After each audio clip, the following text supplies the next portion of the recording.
Hi guys, this is Alea Jan and welcome back to my YouTube channel. So for today's video, ano nga ba yung mga step-by-step procedure kapag magpa-flight ka na papunta dito sa Hong Kong? So ayan yung question ko and alanganin ako nung bago ako dito mag-flight papuntang Hong Kong kasi nga akala ko wala akong kasama sa agency. So yun yung kinakatakot ko pag mag-isa na lang ako sa Hong Kong ay sa airport, and first time ko na mag-flight international, kaya kailangan talaga may idea kayo, and sa Hong Kong naman is hindi ganun ka okay lang. Minsan kasi mag-isa lang na nagfa-flight yung domestic helper papunta dito sa Hong Kong, kaya yung procedure na gagawin ko is para sa'yo. Pero nung time na yun, meron nga akong kasamang dalawa, and medyo hindi ako natakot kasi nga yung isa is nakapag Hong Kong na, nakapunta na dito sa Hong Kong and na-terminate lang, kaya hindi ako masyadong nag-aalangan nun, and thankful ako kasi naiwan yung isa sa Pilipinas na transfer siya or nalipat siya ng flight. Dapat magkasama kami sa isang eroplano, pero na-delayed yung kanya, hindi ko alam kung bakit. Naiwan siya, sunod na eroplano na siya nakasakay. So buti na lang yung kasama ko is yung na-terminate na dati sa Hong Kong and bumalik lang. So first is, ito yung question ko, anong gagawin ko pagdating sa airport? So pagdating ko sa airport, Terminal 3 yung pinuntahan namin. So titignan nyo sa sa ticket nyo kung anong terminal kayo, Terminal 1, Terminal 3, ganon. So kasi ibang international is Terminal 1 talaga, pero kami nung time na yun, Terminal 3 kami. Nandun yung domestic flight sa Terminal 3 and nandun yung Hong Kong. So pagpunta namin doon, sarado pa yung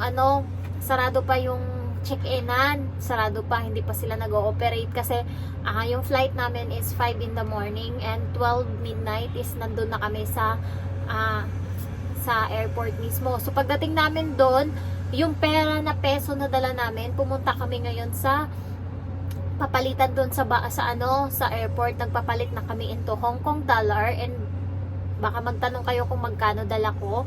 Nasa 3,000 yon. Yung pinapalitan ko nagiging 310 na lang ata yung ko nun. 310 yung pera na hawak ko. HKD na yon or Hong Kong dollar pagkatapos. And meron akong natira na parang nasa 100 pesos pa. So isang 50, isang buo na 20, and mga barya-barya. Yung pera na yon is binigay ko dito sa kaibigan ko sa Hong Kong nung time na yon. Kasi hirap na hirap siya sa buhay and wala siyang pera. So nagpapalit siya ng 1,000 niya na peso. So binigay ko na din yung akin para isama niya, napapalit kanya na lang. So nasa 70 yung binigay ko sa kanya. And then pagkatapos namin magpapalit, umupo lang kami doon sa gilid, inantay namin na mag-open yung desk nila doon. And doon nag-open na is pinasok na namin yung bagahe namin. So pinasok ko na yung akin na 20 kilo na luggage. And then pagkatapos nun, proceed na kami. Hindi nila kami tinanong or ticket lang yung hiningi sa amin doon sa mismong check-in ng baggage and passport. Ayan. And pagkatapos nun, dumiretso na kami papunta doon sa immigration. Doon kayo ngayon pupunta para screening kayo ngayon ng immigration officer. Pero nasa linya pa lang kayo is tinitignan na nila kayo. So hindi na ako nakatingin sa sa camera, dito ako sa screen ng cellphone ko. So kapag nandun na kayo sa immigration officer, nakapila pa lang kayo doon, tinitignan na nila kayo kung sino yung kasama nyo. Alam naman nila kung mag-a-apply kayo as helper kasi malalaki yung bag na dala nyo, and kitang-kita talaga na helper kasi naka-iksi yung buhok. Ayan, naiksi yung buhok. And then makikita mo talaga, alam mo talaga na helper sa traveler kasi yung helper is simple lang manamit, nakapantalon lang yan, naka-t-shirt. Kapag traveler ka, alam mo yung sinasampal ka ng kahirapan na helper kasi kapag traveler sa Hong Kong, kailangan nilang magpa-impress sa immigration para makapasok sila.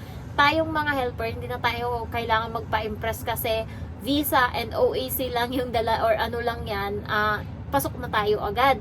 So sila kailangan nila magpa-impress, naka Nike, naka Louis Vuitton, naka pa yan sila para makapasok sila sa Hong Kong as at traveler or as a tourist. So, ayun, nung nandun na ako sa may immigration officer, sabi niya sa akin agad, kasama mo yung dalawa na nasa likod mo kasi ako yung nauna sa pila. Sabi ko, opo.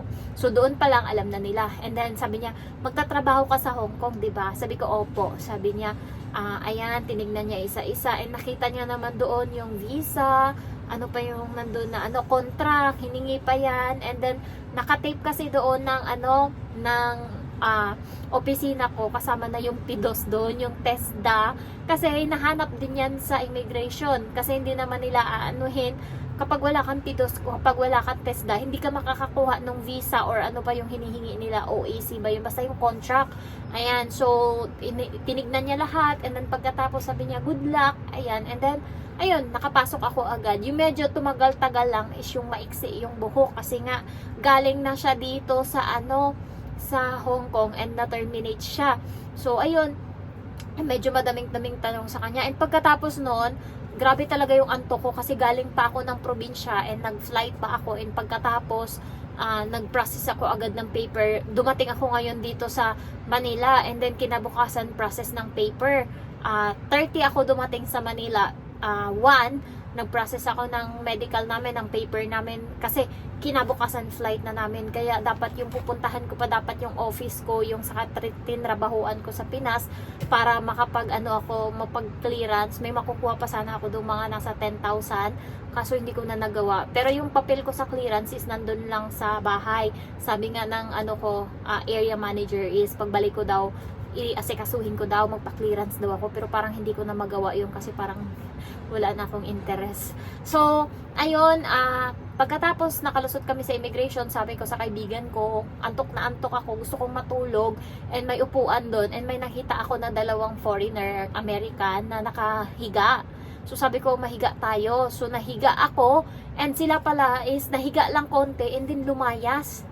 Hindi sila pagod, ako pagod na pagod. So, natulog ako ngayon, malala, siguro mga 3 oras akong natulog, or 2 oras.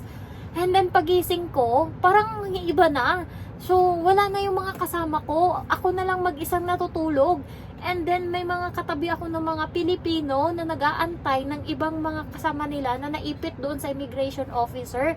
Nag-uusap sila ngayon, hala, hindi pa nakalabas si ganto, hindi pa nakaano doon, hindi pa nakalagpas. Ay puta. Pagtingin ko ganun, hala, nasan yung mga kasama ko? And ako lang mag-isa na iwan. So, pagtingin ko, nandyan yung bag nila. Sabi ko, bakit nila ako iniwan? Dapat ginising nila ako kung gusto silang umalis. So, parang, syempre, kakagising mo lang, nakatulala ako doon. Parang, hindi pa nagano sa utak ko, bakit ako iniwan? So, siguro mga 30 minutes silang nawala. And pagdating nila, pagbalik nila, gising na ako. Tapos sabi nila, oh, gising ka na pala. Sabi niya, tara na. So, lumipat kami. And then, doon pala sa loob, marami palang tulugan doon. Pagkapasok nyo sa immigration, guys, huwag kayo tumambay doon sa tambayan na maliit lang kasi maingay doon, and doon nag-aantay sila ng mga papasok. Pasok kayo talaga doon sa loob na nandun yung mga yung pinto na papunta sa aircraft or sa plane. Doon kayo kasi maraming mga tulugan doon, and tahimik, maraming natutulog doon. Naistorbo, sayang yung tulog ko. 3 oras lang. Gusto ko sanang paanuhin pa yun kasi parang 2 oras pa akong nagising na wala nang ginagawa kasi naputol yung tulog ko. Gusto ko pa sanang matulog kaso nga iniwan nila ako, and pagising ko parang nawala na sa utak ko, hindi na ako makakatulog. So pagkatapos nun, sumakay na kami ng eroplano, and then yun nga, meron akong pagkain sa airplane, kinain ko. Binigay ng amo ko sa akin kasama sa ticket. And then pagdating dito sa Hong Kong, and dito na nakita ko na yung mga building. And then, Hong Kong na. And then paglabas ko, nag-CR muna kami. High-tech na dito pagdating yung lahat. Yung CR, tas sumakay kami ng tren. Paglabas ng airport, pagpasok ng airport, paglabas namin ng eroplano, nag-CR kami, and then bumaba kami, parang mall yung nila, yung airport, and then sumakay kami doon, bababa ka, and sasakay ka doon ng train, itatransfer ka nila ngayon doon sa talagang pinaka-main na airport. So, ayun, sumakay kami ng train nila, papunta doon, and doon na namin kinlaim yung baggage namin. So, pagdating namin doon sa ikalawang airport nila, dumaan kami doon sa babae na nagbibigay sila ng domestic helper paper. Tatanungin nila kayo ngayon kung domestic helper kayo, kung helper kayo. And then meron silang bag na ibibigay. So kapag may nakita kayong dalawang babae na naka-uniform ng parang yellow, green, and purple, nakapalda ng purple and yellow, green ata yung polo na damit nila, nag-aabot-abot sila, parang may inaabot, abutin nyo, libre yon. Kapag nakikita nilang helper kayo, bibigyan nila kayo nun. Kasi doon malalaman nyo kung ano yung mga karapatan nyo, and parang kit yon, parang ganun. Hindi ko lang alam kung ano pang kasama nun, basta merong papel sa loob. And then pumunta na kami doon sa immigration. Hindi pa namin na-claim yung baggage namin. Pumunta kami sa immigration. Iba yung pila ng tourist and iba yung pila ng para sa helper. So, yung tourist is dito, pipirma sila, kukuha sila ngayon ng papel, mag-check-in sila doon, magpipirma sila doon, magsusulat sila. Tayo naman ng mga helper, diretso na tayo doon sa kabila. May iba tayong pilahan. And pagdating doon, nakapila na tayo lahat. Wala na tayong kailangan papel-papel. Basta ipakita lang natin doon sa immigration yung papers natin galing Pilipinas. And then, pasok na tayo. And then, pasok kayo doon sa maliit na pinto. Doon, bubungat na sa'yo yung bagahe mo. And doon, kukunin mo na ngayon yung luggage mo. And then, paglabas mo doon, pwede kang sumakay ng taxi or pwede kang mag-train. So, pinaka-the best sa lahat is mag-train kasi paglabas mo, train na agad, entrance na ng train. So, no need na magbayad ka doon, no need na, basta pumasok ka doon and lalabas ka ng central, automatic. Pagdating ng central is, may sumundo nga sa akin na yung papel lang na QR code yung pinakita doon, and yun na, nakalabas na ako. So, ganun lang yung process ng airport. Depende sa amo kung susunduin kayo, depende sa amo kung pagbabas kayo. Yung iba pinagbus sila pero parang nakakatakot yung bus. So, ako pinag-train ako and thankful ako doon. Pero nung araw na yun is yun yung pinaka the worst na araw ko dito sa Hong Kong kasi parang mahimatay ako sa pagod, sa puyat, ayan. So, hindi pa nakakabawi yung katawan ko, and dumiretso agad kami. Ang dami ko pang buhat-buhat, dumiretso kami sa sa medical agad pagdating, and then nag-medical kami. Ang dami pa namin dinaan ng hagdan, kaya yung kailangan yung bit-bit nyo is hindi ganun kabigat, hindi katulad sa akin na malala. And pagtas ng medical, dumiretso pa kami doon sa agency. Ang layo pa ng nilakad ko sa agency namin, grabe ang layo. And summer nung time na yun, sobrang init, and nakapang winter ako na damit kasi yung pantalon ko is makapal and yung damit ko is makapal. Akala ko kasi sa Hong Kong winter lang lahat. So ayun, pagdating doon, grabe yung pagod ko, grabe. And then doon, pagdating, binigyan ako ng agency ng papel na basahin ko daw. And then, pinakain ako ng tanghalian. Pagka alas 3, dumating yung amo kong babae, sinundo ako, and then umuwi na ako dito sa bahay. And pagdating, pinalinis ako dito sa kwarto ko, nilinis yung mga damit ko, pinaligo ako, tulog ako pagkatapos. Ayun lang, so far, yung first day ko. And ngayon, 11 months na ako. Haya! So, ayun lang guys. Thank you for watching. Bye-bye. Love you all.